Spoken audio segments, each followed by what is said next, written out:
అదేవిధంగా pharma city తరలిపోయిందనో pharma city కట్టట్లేదనో కొంతమంది పని కట్టుకొని ఆలోచన చేస్తారు.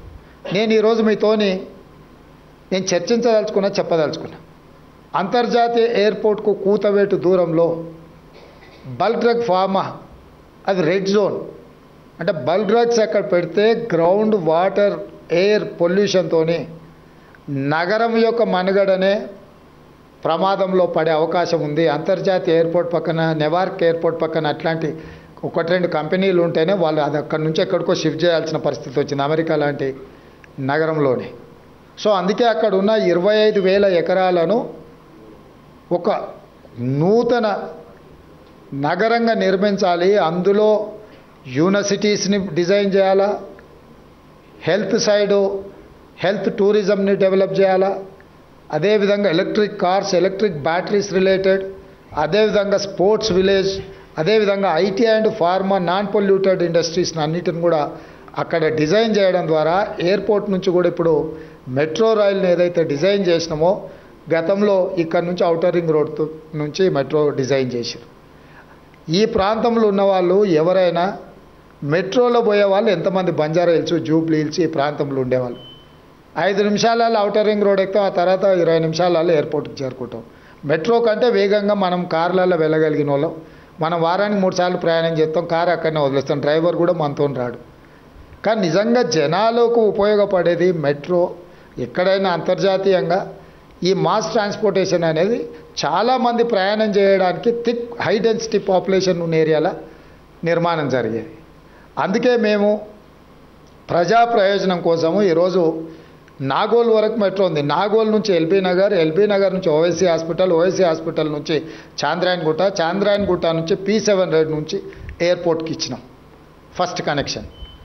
ఎల్బీ నగర్ నుంచి హయత్ నగర్ వరకు మెట్రో కనెక్షన్ ఇచ్చినాం. అదేవిధంగా ఈరోజు మియాపూర్ వరకు మెట్రో ఉంటే అక్కడి నుంచి ఇప్పుడు BHL ఆ నుంచి రామచంద్రాపురం వరకు, చందానగర్ నుంచి రామచంద్రాపురం వరకు మెట్రో ఎక్స్టెన్షన్ ఇస్తున్నాం. ఈరోజు రాయదుర్గంలో ఉన్న మెట్రోను ఈ గచ్చిబౌలి జంక్షన్ నుంచి అమెరికన్ కౌన్సిలేట్ వరకు ఈ ఎక్స్టెన్షన్ ప్రపోజల్ ఇచ్చినాం.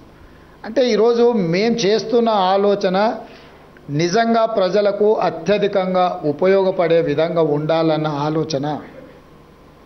మెట్రో ఉంటుంది, మెట్రో రద్దు కాలే.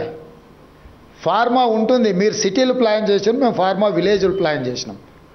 2,000 నుంచి 3,000 ఎకరాలలో ఒక 15 క్లస్టర్సు. మనకు హైదరాబాద్కి 14 రోడ్లు ఉన్నాయి.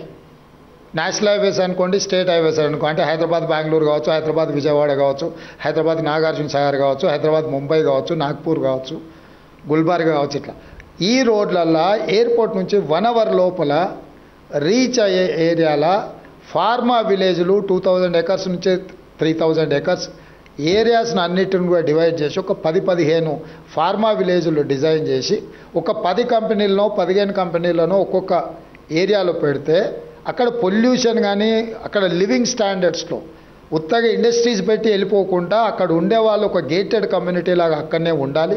అక్కడనే స్కూల్స్ ఉండాలి, అక్కడనే హాస్పిటల్స్ ఉండాలి, అక్కడనే షాపింగ్ మాల్స్ ఉండాలి, అక్కడనే వాళ్ళు జాబ్ చేసుకునే ప్రాంతము ఉండాలి. అట్లా ఇవ్వాలన్నది మా ఆలోచన.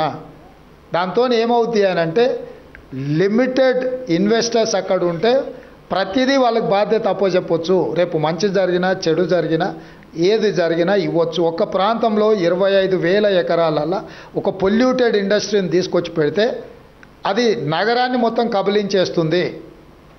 చాలామందికి తెలిసినగర్ ప్రాంతంలో ఒకవేళ అనుభవం ఉంటే సిరీస్ ఫ్యాక్టరీ అని ఉండేది.